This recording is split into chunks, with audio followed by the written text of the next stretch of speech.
Hey guys, Brockshield here, picking back up where we left off with the Holy Bible, King James Version, the book of the prophet Ezekiel, chapter 17. And the word of the Lord came unto me, saying, Son of man, put forth a riddle, and speak a parable unto the house of Israel, and say, Thus saith the Lord God, A great eagle with great wings, long-winged, full of feathers, which had divers colors, came unto Lebanon, and took the highest branch of the cedar. He cropped off the top of his young twigs, and carried it into the land of traffic. He set it in a city of merchants. He also took of the seed of the land, and planted it in a fruitful field. He placed it by the great waters, and set it as a willow tree. And it grew, and became a spreading vine of low stature, whose branches turned toward him, and the roots thereof were under him. So it became a vine, and brought forth branches, and shot forth sprigs.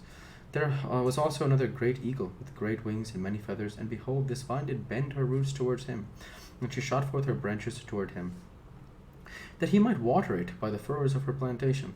If it was planted in a good soil by great waters, that it might bring forth branches, that it might bear fruit, that it might be a goodly vine. Say thou, Thus saith the Lord God, Shall it prosper? Shall he not pull up the roots thereof, and cut off the fruit thereof, that it wither? It shall wither in all the leaves of her spring, even without great power or many people to pluck it up by the roots thereof.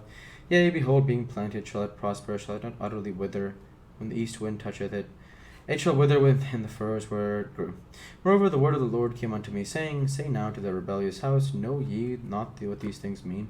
Tell them, Behold, the king of Babylon is come to Jerusalem, and hath taken the king thereof, and the princes thereof, and led them with him to Babylon, and hath taken of the king's seed, and made a covenant with him, and hath taken an oath of him. He hath also taken the mighty of the land, that the kingdom might be base, that it might not lift itself up, but that by keeping of his covenant it might stand.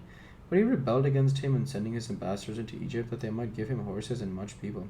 Shall he prosper? Shall he escape that doeth such things? Or shall he break the covenant and be delivered? As I live, saith the Lord God, surely in the place where the king dwelleth that made him king, whose oath he despised, and whose covenant he brake, even with him in the midst of Babylon he shall die.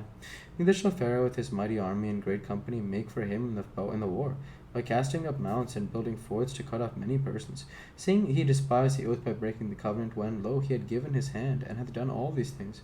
He shall not escape. Therefore, thus saith the Lord God, as I live, surely mine oath that he hath despised, and my covenant that he hath broken, even it will I recompense upon his own head. And I will spread my net upon him, and he shall be taken in my snare. And I will bring him to Babylon, and will plead with him there for his trespass, that he hath trespassed against me. And all his fugitives with all his bands shall fall by the sword, and they that remain shall be scattered toward all winds, and ye shall know that I, the Lord, have spoken it. Thus saith the Lord God, I will also take care of the highest branch of the high cedar, and will set it. I will crop off from the top of his young twigs a tender one, and will plant it upon an high mountain eminent.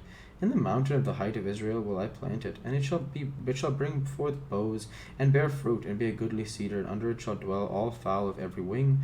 In the shadow of the branches thereof shall they dwell. And all the trees of the field shall know that I, the Lord, have brought down the high tree, and have exalted the low tree, have dried up the green tree, and have made the dry tree to flourish. And I, the Lord, have spoken and have done it.